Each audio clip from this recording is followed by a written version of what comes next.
As anybody about focusing on judges, but when you compare confirming district court judges to not having up the National Defense Authorization Act, you got to question the priorities of the majority. This is an important piece of legislation. We've passed it every year, I think, for 60 years in a row, and we're spending our time doing district judges. I think it's misplaced priorities. We can't stop doing everything just because there's a presidential election this year. Majority Leader needs to address some of the genuine problems that the country has.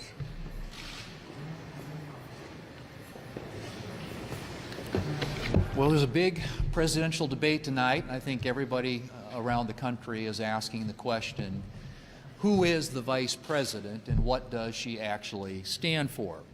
After all, she's only done one interview since she became the Democrat nominee, and she spent the last month basically trying to reverse herself from all the positions that she previously held, which is hard to do because when she was in the Senate running for vice president, she had the record as the single most liberal United States senator. And they've used every chance since she has been part of the Biden administration to move the country in a very left position. And now she's trying to run away from her own record. She said that she would ban fracking, and now she says that she won't. She said that the border wall was a waste of time and un-American, and now she has moved away from that position. She has flip-flopped on confiscating guns, the electric vehicle mandate, expanding the Supreme Court, and heck, she's even flip-flopped on plastic straws. So I think what she's realized that all these positions that she staked out are way far left of where the American people are, and that her positions are incredibly unpopular. So anyone trying to understand what a Harris presidency would mean should look no further than the last 4 years and her record as vice president. Inflation is up 20.2%. There have been 10 million people who have come across the border illegally, and if given another 4 years in office, I believe a Harris presidency of high prices and open borders would be very much the same as what she has delivered for the past 4 years.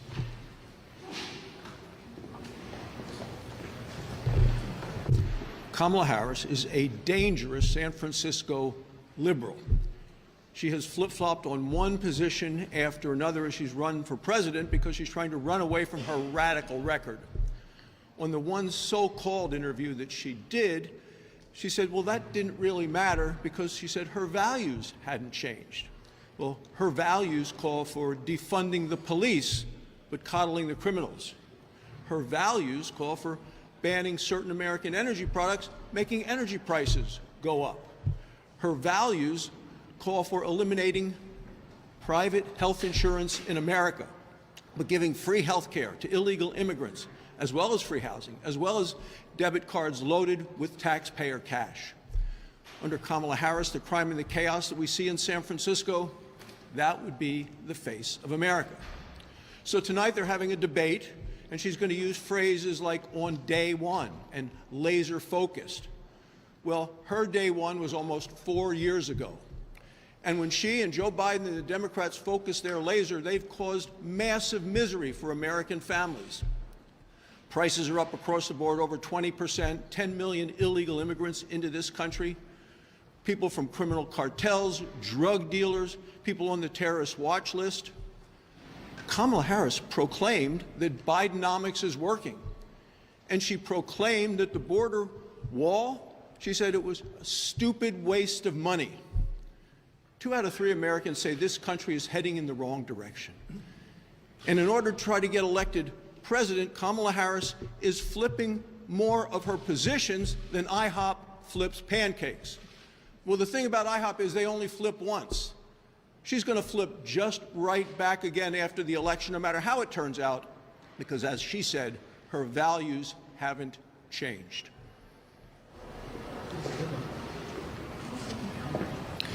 So just a week ago, today. I returned from my 4th trip to the Middle East since the October 7th attacks. And my mission and what we hear from all over America is, number one, we must ensure the survival of Israel. Number two, we must decimate Hamas. And number three, we must see the return of our American hostages. So while I was in the region, I had the opportunity to have dinner with our hostage families in Jerusalem. And just several days after that, the absolute unthinkable happened, and we learned of the murder of Hersh Goldberg Poland. I had just spent time with his mom, Rachel, and his father, John, and we were talking together about the return of their son. And unfortunately, his return is not what we had hoped to see. So while I was in the region, while I was visiting with leaders of not only Israel, but the Arab nations that maybe could get Hamas to the table, where's President Biden? President Biden's hanging out at the beach, kicked back in a lawn chair. Where's Kamala Harris? She's on the campaign trail. Can't even bring it to her tongue to mention our hostages, nor those Americans that were killed on October 7th.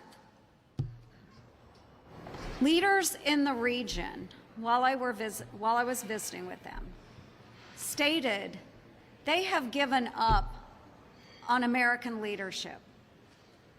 As someone who served in the military in that region during wartime, you can't imagine how hurtful that is. We have given blood and treasure to stabilize that region, only to have President Biden and Vice President Kamala Harris, who is always the last person in the room, to have them throw it away. This is a consequence of 3.5 years of weak leadership coming out of 1600 Pennsylvania Avenue. Just 4 years ago, however, it was a different story, and we were celebrating the Abraham Accords under President Donald J. Trump. What a remarkable achievement that brought Israel and her Arab friends together. Trump brought all of our partners together, and it wasn't just military strength, it was trade and economy, it was education, it was peace and prosperity for everyone involved. You know, we need to build upon these Abraham Accords, and unfortunately, Kamala Harris isn't going to secure that for us in the future. What she promises is greater instability in the region. So, folks, we need to get back to that peace and prosperity, but we need strong leadership to do it, and that will be Donald J. Trump. Well, it's nice to be back in Washington after several weeks at home in West Virginia talking with folks and around the country. And really what's top of mind in my state, because we're so heavily affected by the fentanyl scourge that is just rampant throughout this country, is immigration. And the 10 million plus people who are now in this country because of the failed Biden-Harris policies. So tonight we're going to see, hopefully we'll see a big contrast between President Trump, who brought the numbers down, who had reasonable policies in place that he as president put into effect, and the contrast being Vice President Harris, who on day one, she and President Biden opened the borders by moving through a lot of executive orders and taking down what former President Trump had been able to do. So we've heard in 2020, she said the border was a complete waste, the border wall is a complete waste of money. In 2019, she said we don't need to build a wall. It's not an emergency. In 2022, she had an interview with Chuck Todd where she said not once but twice the border is secure. I mean, who's believing that? This is 2 years ago. That was probably 6 million people into where we are now. She also said in 2021 or 2022 in an interview that she had actually been to the border when in fact, the interviewer, Lester Holt, had to say, no, you haven't. And she says, well, I haven't been to Europe either. I mean, what a flippant answer to a very serious question. So this is who she really is. These are unguarded moments where we've been able to see her in her past life, but we haven't seen her like this because she's had that one interview and she's been in a bubble as she campaigns. So tonight, I think that the border is going to be top of mind of many people in this country, whether it's the crime, the fentanyl, or just the illegality and the unfairness of letting people just run into our country, stay here 7 or 8 years, have their case heard, if they even respond to have their case heard. And I think the Vice President has shown herself and was appointed a leader in this area, and she's been a miserable failure.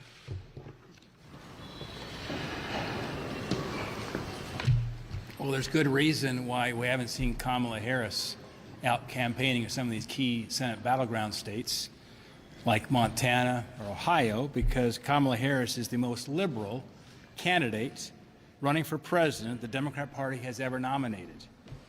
And don't take my word for it.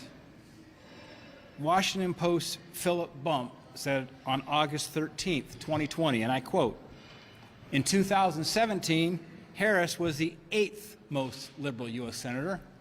In 2018, 4th. And as she prepared a 2020 presidential run, she became the most liberal, joining Senators Bernie Sanders, Cory Booker, and Kirsten Gillibrand, all of whom also ran, end quote. Kamala Harris is also the least electable of 10 possible Democrat nominees. And don't take my word for it, that was the New York Times that talked about that this past summer. She is unelectable because her positions are radical. She called the border wall a waste of taxpayer money. She called to ban fracking. She called to defund the police. She co-sponsored legislation to mandate electric vehicles. She tried to change her positions, but the American people are now onto her. And as the New York Times poll from this past weekend shows, that shine is wearing off. The American people are smart. They know that Kamala Harris is not only a liberal, she's disingenuous because she's tried to change her positions. And don't take my word for it. When asked about Kamala Harris's flip-flops, Bernie Sanders said Kamala Harris is, quote, doing what she thinks is right to win the election. But Bernie also said at that same time, I do consider her a progressive. She has the Bernie Sanders seal of approval as being a progressive. So if you like San Francisco politics, you're going to love Kamala Harris. In other words, Kamala Harris is still the radical, out-of-touch California liberal that she's always been. And the American people know it and will right this ship 8 weeks from today. Leader McConnell.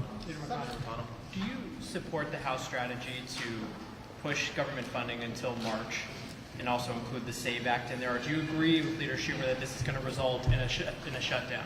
Well, I think we first have to see what the House sends us, and then, of course, how to handle that will be up to the majority leader. I would remind you, I've been both. Majority's better. But the first step ought to be what comes out of the House, and I think we don't know right now. Having seen a lot of these government funding battles yourself, there are some Republicans who argue the SAVE Act is worth risking a shutdown just 5 weeks before the election. Do you think that could jeopardize Republican prospects? I'm sorry, say that again. Do you think a government shutdown, if it happens over the SAVE Act, could jeopardize Republican prospects? A government shutdown is always a bad idea at any time. Donald Trump just posted on Truth Social that he believes that Republicans should shut down the government if they don't get the SAVE Act or election security passed ahead of the election. Do you agree with that? Well, as I just said, shutting down the government is always a bad idea, no matter what time of year it is. Leader McConnell, your friend Dick Cheney over the weekend endorsed Kamala Harris and called Trump the single biggest threat to the Republic in its history. What, should Republicans listen to Dick Cheney, or what, is he wrong? Well, you'd have to ask the Cheneys about that. Thank you. You don't have any opinion on that?